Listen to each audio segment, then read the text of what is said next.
Here we are, almost in December, and Mohamed Salah has come out saying he's disappointed with how the contract talks have gone. Van Dijk and Trent Alexander-Arnold are still yet to sign contracts. What on earth is going on? But before we get to that, let's talk about being on top of the league and winning against Southampton, capitalising on City getting smashed in their own backyard against Spurs. So yeah, let's start with a bit of positivity, man. We're top of the league. I'm gonna be honest, bro. After hearing what Salah said today, it's kind of made me very pessimistic and not want to talk about. But we're still top of the league. No, of course not. 8 points clear. All jokes aside, man, it just feels like a dream. I cannot believe we're top of the league. How many points clear of City? 8. And how many points clear of Arsenal? 11 or 9. Yeah, do you know it's crazy? I've forgotten about Arsenal. That's how. That's how bad it is for them. No, honestly, in all fairness. But yeah, it's with Arsenal. I think they're joint on points with Chelsea. So yeah, it's looking a bit mad, you know. It's only December though. Let's not get carried away. But no, honestly, mate, what a start. Honestly, I'm not complaining. I'm just enjoying the ride. Again, I'm not getting too. I'm not going to be too optimistic and start saying that we're going to win the league because we're 9 points clear in December. There were still moments in the game that reminded me of the Liverpool team last season. There's still key areas in the team that need to be addressed. We need new players. This definitely isn't the complete Liverpool side that Slot envisions, but so far it's been a fantastic start. And man, if we carry on like this, like if we win next week against City, I genuinely that's when I'm actually going to start to believe, because it's still a bit too early, but come January, if we're in this position, it's onwards and upwards, mate. Yeah, that's the crazy thing, right? We've got Manchester City next, so it's fell perfectly after. And they've been shit as well. Yeah, after us going 8 points clear, them losing, 4 or 5 games in a row.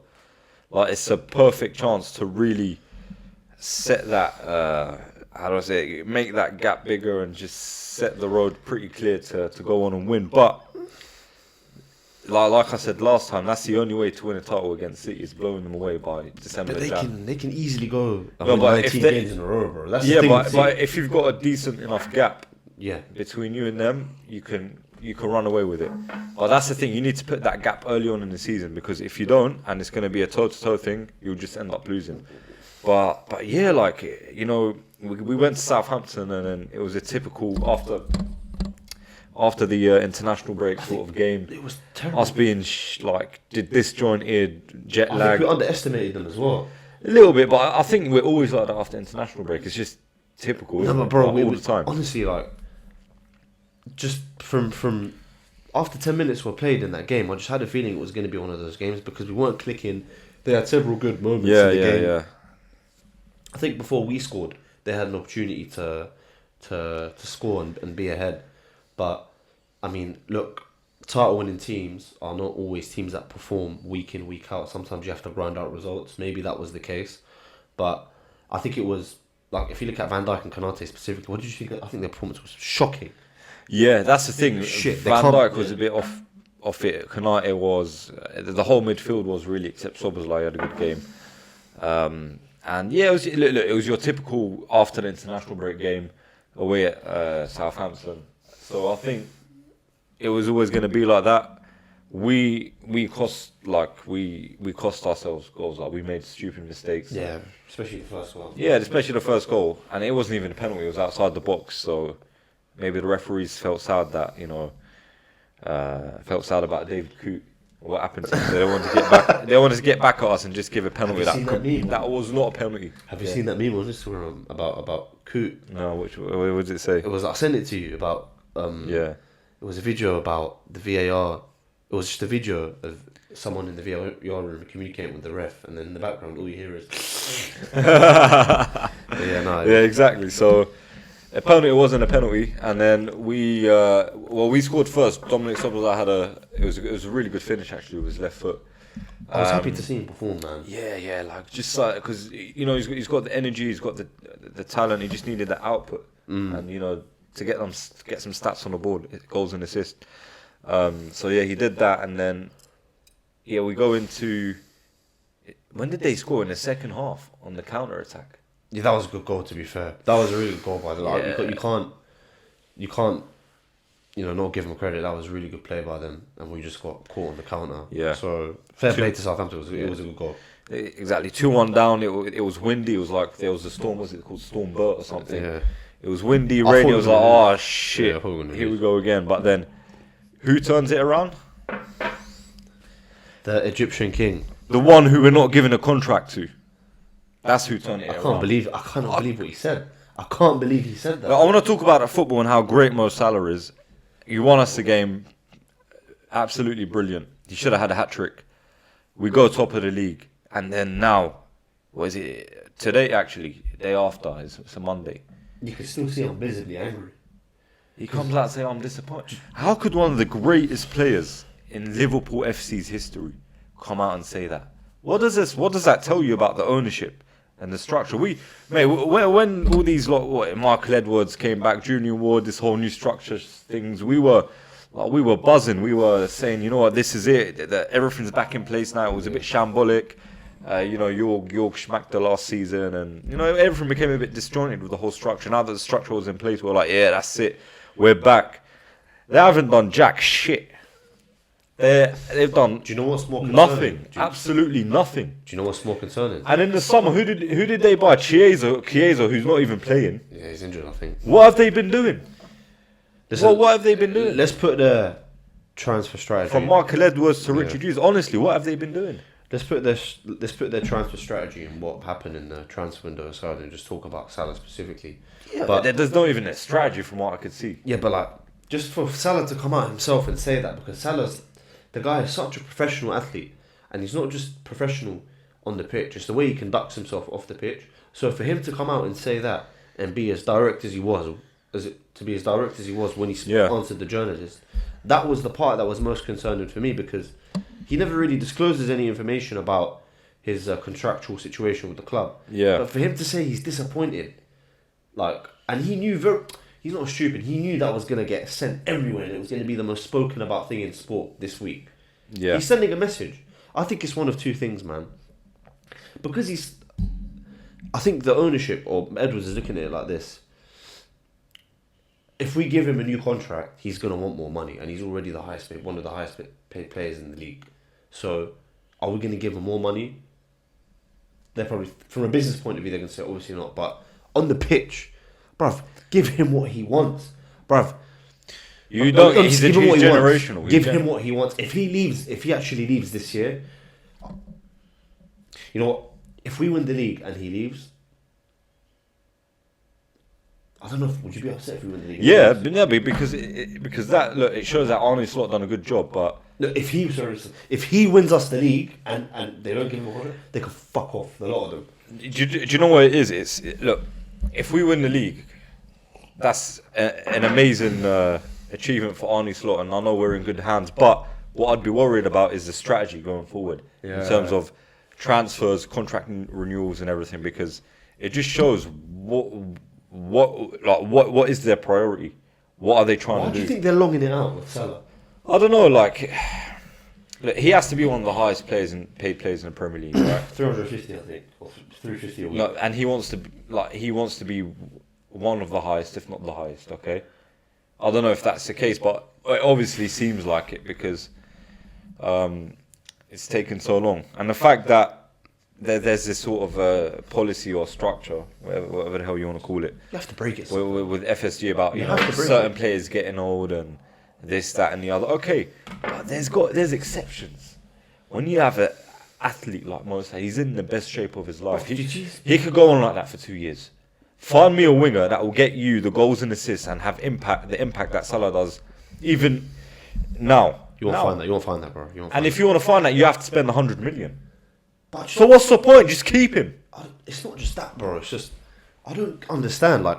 From a business. We go on about Edwards as being this entrepreneur who's very business-minded, cutthroat. But even from a business point of view, if you don't give him a contract, if you don't give him a new contract, he's gonna leave on free. So you're not even gonna cash in on him and get what the money's worth. Number two, the guy's still banging in 20 goals a season. That's the thing, and he sets an example. That it's Mo Salah sets an example. He's a professional. He's a professional in everything he does. Mate, he's abnormal. He's abnormal at this age to be in this shape. Yeah, like when you take out Chiseled, bro. So, like, to take away emotion from it, let's look at it like objectively. It still is a win-win situation if you keep him. Yeah, of course it is, man. You have to pay him more money. He probably has to be one of the highest paid players in the Premier League. Okay, but what you're getting in return, you're getting an established goal scorer, an established playmaker, someone who will have impact on the game and will definitely win you titles and trophies. Yeah. Someone who sets an example, someone who knows the club in and out, someone who the fans adore. Winner. Yeah, the fans adore. He could set an example for the younger players coming through. He can do all of that, and still, you can still get good money for him and cash in 2 years to Saudi. Like, you're still going to get your money's worth. You can still sell him for a lot of money if you want to, a few years down the line. So it's a win-win situation. But do you think he went about it wrong? No. Because... No, it's almost December. It's ridiculous. It's ridiculous why did he there do has that? not been an agreement. I think he done that to not turn the fans against the ownership, but to get the fans to put pressure. 100%. Why else would he say that? Yeah. Now it's public now, man, and there's obviously like some kind of misunderstanding. I don't. Yeah, and he'll get in trouble. I think. Do you not think the club will tell him like, what the fuck? Why did you say that? I don't think so. But at the same time, he's right. There needs to be pressure on Richard Hughes, Michael Edwards, and whoever else is dealing with this whole shenanigans. The fact that they even like discussed it with him, is that what, like, from the way he described the situation yesterday, it made it seem that they haven't even approached him to talk about extending his contract. Yeah. Like, what the fuck are you waiting for? It's basically the new year in a month. Yeah, exactly. Mate, exactly. I'm confused, man, and I'm very concerned. If they let all three of them go... No, that's the thing. We're talking about Salah, but there's still Van Dijk. Yeah, what are you talking about? There's still Trent. What is... Oh, I don't know, mate. How is this allowed to happen? How do you see this playing out with Salah? We'll talk about Trent and Virgil on another occasion, but with Salah, how do you I still have a feeling that he'll sign, you know. I still think they'll come to an agreement. But it's not looking good, but I still have this feeling that like someone will budge. Someone has to budge. Like, to lose Salah now on a free, with what he's doing now, it's just stupid, honestly. It's so dumb, honestly. So stupid. And then going on to Virgil van Dijk, the same thing. The best centre-back in the Premier League. Yeah, he is. And in the world. He's back to his best. And with centre-backs, they can play until they're 35, mid-30s. Yeah. And with the quality of Van Dijk, again, okay, you want to sell them on, or you don't want to give them contracts because of what age and demands. So obviously we're not going to go and splash 100 million on the player. We're going to go for our typical Moneyball signing, right? Yeah. 30, 40, 50 million from some, I don't know, not an unknown league, but just an average team, a player that has potential. Like just like we did with all of the others we bought in, and then they became world stars. But is that going to guarantee you success? And is that going to be something that will, let's say, set a vision for current top class players like McAllister, like Trent, like so many other players in the team? Does that show ambition? Because like, imagine the effects that will have on the whole team if your best two players, your best centre back and your best attacker, who are one of the best in the world, despite their age, are leaving on a free. What does that tell the rest of the team? Yeah, it doesn't set a good example at all. And you're not giving Slot a chance. Yeah, exactly. You didn't even get him any players in the summer. But that's the thing. I mean, in regards to, I don't know what the conditions were of his contract once he joined Liverpool, but maybe it involved him not getting involved in any ongoing contractual conversations between the players and the clubs. Like, maybe he's completely sidelined from this and he has no input whatsoever in convincing the club to sign Salah.